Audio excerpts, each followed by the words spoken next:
The 2024 season is coming to an end, so I thought it would be a good idea for me to tell you who I think is going to win every single award in the American League and National League this season. We're going to go through the Manager of the Year, Rookie of the Year, Cy Young, and MVP, even though the MVP is pretty obvious in both leagues. But regardless, let's go ahead and talk about some of the best players and managers this year and see who I think is going to end up being the award winners. First up, we got the American League Manager of the Year, and I think it's a three-manager race right now. You have Stephen Vogt of the Cleveland Guardians, AJ Hinch of the Detroit Tigers, and Matt Quatraro over at the Kansas City Royals. Funny enough, these are three American League Central teams. I think they have the three best chances to win the Manager of the Year as of right now. But I think because of how that division is, you have to end up giving it to either Stephen Vogt, the division leader, or AJ Hinch. Quatraro's done an amazing job with the Royals this year. I don't think a lot of people expected them to be nearly as good as they have been. It does help when Bobby Witt Jr. is basically having an MVP season. The pitching's been great. The bullpen's been solid. It's a really good foundation for the future there in Kansas City. But I don't think Quatraro gets it this year just yet. Vogt and Hinch kind of feels like a coin flip right now. AJ Hinch you would consider giving it to because the second half of the season, the Tigers have been one of the best teams in all of baseball, and they came from a team that sold at the trade deadline to a team that is now in the postseason at the time of recording. As soon as Javi Baez went down, you saw Trey Sweeney fill in. You've seen Colt Keith play really well. You've seen Riley Green turn into a perennial all-star. Torkelson has been called back up. He's been great. Kerry Carpenter, Parker Meadows. I mean, they've been getting just production out of every single spot in the infield and outfield, and the pitching's been really solid too. Tarek Skubal is going to be someone we talk about a little bit later, one of the best pitchers in baseball, and the bullpen is sneaky good. So AJ Hinch, I think, has a really good chance to win it, but do you give it to Stephen Vogt, who had a bit of a weaker than normal Cleveland Guardians team? Shane Bieber went down early in the year. They have a bunch of relative no-name guys in the bullpen who have been cash money setting up for Emmanuel Clase. J-Ram MVP season. Stephen Kwan's been great. Lane Thomas was a great pickup. Josh Naylor's fantastic. Jimenez playing great defense. Like, they're just getting really good production out of so many players. So who is it going to end up being? I think right now the writers are going to love a story. I think they're going to give it to AJ Hinch. As long as the Tigers do make the postseason, he will be the Manager of the Year in the American League, in my opinion. As for the National League, I also think it is a three-team race right now for the Manager of the Year. You've got Carlos Mendoza of the New York Mets, Mike Shildt of the San Diego Padres, and Pat Murphy of the Milwaukee Brewers. Now, personally, I think Shildt probably is the third option here. I don't think he's going to be one of the favorites as of right now with the other two guys ahead of him, but he's done a great job in San Diego. That team went from a bit of a disappointing offseason because they traded Soto, even though they might have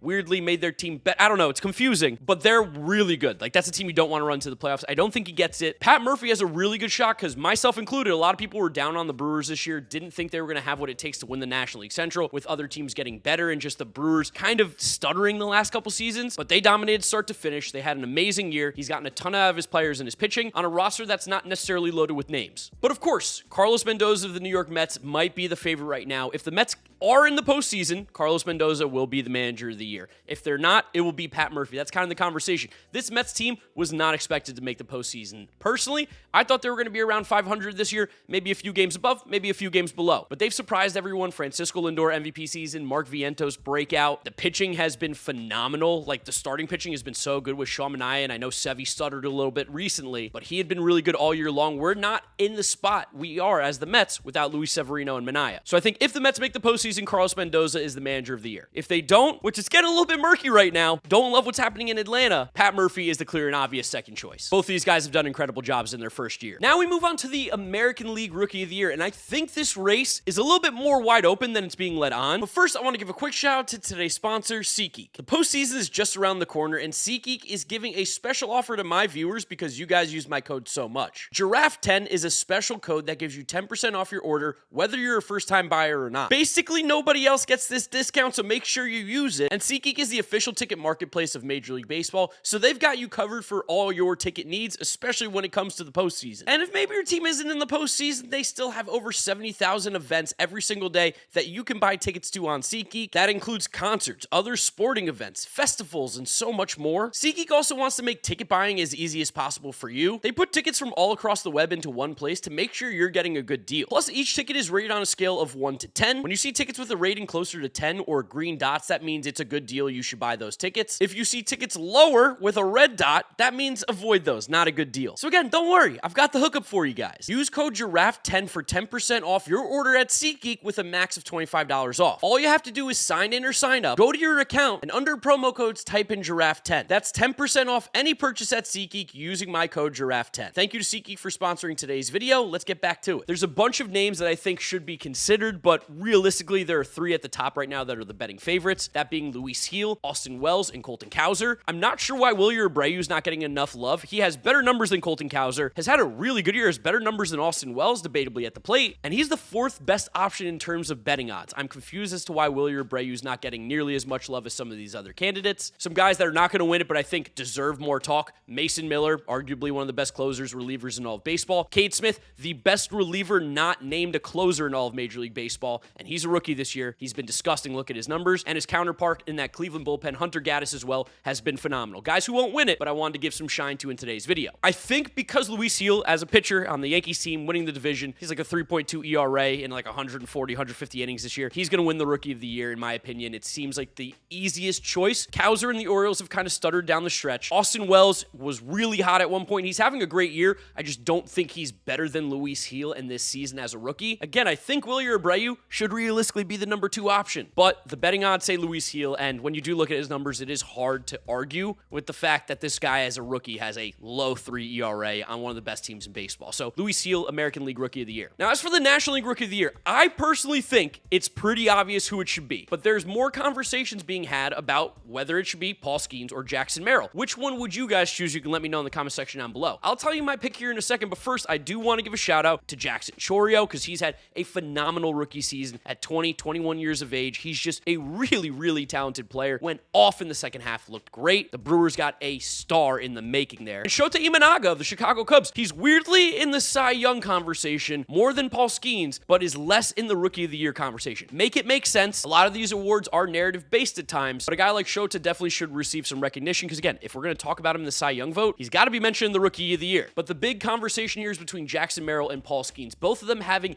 incredible, and I can't state this enough, incredible rookie seasons. Where would the Padres be without Jackson Merrill? He stepped into center field, never really playing it before, plays it really well, has had huge hit after huge hit for this team down the stretch, has like an 800 OPS, 20-plus homers, 15, 20 stolen bases. If the Mets weren't directly competing with the Padres, he'd be one of my favorite players in the league, have him in all my Dynasty fantasy baseball teams. Jackson Merrill is a stud. But you got Paul Skeens, who is genuinely, and I think maybe this is, no, you know, it's not hyperbole. I stand by this. Paul Skeens might be the first, second, or maybe even at worst, third best pitcher in Major League Baseball right now. Like going into my rankings next year, I'm telling you right now, he's going to be in the top 5 guaranteed. What Skeens has been able to do this year is absolutely disgusting. He's thrown 131 innings, has a 1.99 ERA. 1.99. He's 11-3 on a team that can't score any runs. He has a whip under 1 at .962. He's striking out 33% of the batters he's facing, walking 6%. This is the best pitcher arguably in Major League Baseball. He's my Rookie of the Year pick, and this isn't even hating the Padres. I think Jackson Merrill was pretty much the odds-on favorite for a good chunk of the season until Big Paul Skeens came around, and then until he started shoving down the stretch again. You can't have a rookie pitcher with 130 innings and a 1.99 ERA not be the Rookie of the Year. If Jackson Merrill wins it, it's strictly narrative-based. Paul Skeens is having the better rookie season. And I know that's going to drive Padres fans crazy, but even looking at the F WAR and the B WAR, Paul Skeens is winning. It's quite literally nothing against Jackson Merrill. All right, let's go to the pitching side of things, starting it off with the American League Cy Young. Let me go over some honorable mentions because the winner of the American League Cy Young is incredibly obvious, at least in my opinion. Bryce Miller, low-key having a ridiculously good year, a guy who's going to get top 5 Cy Young votes in the American League. Check his numbers. He has like a 3 ERA for the Mariners, thrown a ton of innings. He's been phenomenal. It's actually crazy how badly they're wasting the talent they have on that team this season in Seattle. Corbin Burns of the Baltimore Orioles, another guy who has a sub-3 ERA, has had a really good year. A huge reason why the Orioles were able to have so much success as they have had this season. They'd been missing an ace. They'd been missing a number 1. Corbin Burns stepped in this offseason, took on that role, and has been phenomenal. Seth Lugo. We got to talk about Seth Lugo. Criminally underrated how well he's pitched this year. I think at the time of recording, he is the only pitcher right now in Major League Baseball with over 200 innings pitched. He has a 3.03 ERA, a whip at 1.09. Seth Lugo's been awesome. Maybe the best signing this offseason that went under the radar because obviously like Ohtani. And we have Framber Valdez, who, have you seen Framber's numbers? I think this could be the most quiet sub-3 ERA season ever. A 2.85 ERA in 170 innings with a whip at 1.084. This is debatably the best season of Framber Valdez's entire career. Another guy who should for sure get Cy Young votes. But of course, the winner is going to be Tarik Skubal of the Detroit Tigers. Arguably the best pitcher in baseball, for sure the best pitcher in the American League this year. Skubal on the season as of right now, 185 innings, a 2.48 ERA, 17-4 record, a whip at .941, FIP at 2.53, best of the American League, ERA plus at 166. He's striking out 30% of the batters he's facing, walking 4.7%. His stuff is disgusting. He is putting this Tigers pitching staff on his shoulder, trying to lead him to a postseason berth. He's unbelievably good. And then as for the National League Cy Young Award, again, I think it's pretty obvious, so let me go over the honorable mentions. I said Paul Skeens, I said Shota Imanaga, both of them having incredible years. I think they're going to get upper Cy Young votes. I want to give a shout out to Sean Manaea. Not going to win the Cy Young, probably finishes somewhere in the top 10, but I got to give my Mets guys some love. You know it as a Mets fan. He's had a really, really good year, in ERA in the low threes, been the ace of the New York Mets staff this year. We are not nearly where we want to be if it's not for Sean Manaea. Michael King, low threes ERA. Sneaky, really good season, top 5 finisher. And of course, Zach Wheeler, who's probably going to finish number 2.